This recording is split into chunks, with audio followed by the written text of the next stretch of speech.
А вы знали, как разжечь костер на гриле без бумаги, без химозной жидкости? Фатальная ошибка. Сейчас мы идем в крупнейший в США магазин из серии DIY Home Depot, где купим все необходимое.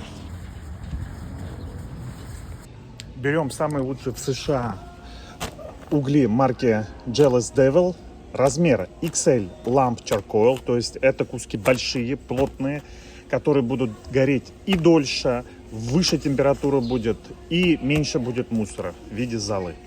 У нас два вида разжигателей. Это Master Build, такие картонные блоки, их 48 блоков в коробочке. Их можно поломать и 4-6 хватит для костра. И вот такие Cherry Bomb, они подороже, из настоящего кокоса сделаны, они не взрываются. Вот Cherry Bomb, а вот остальные, они вполне себе горят.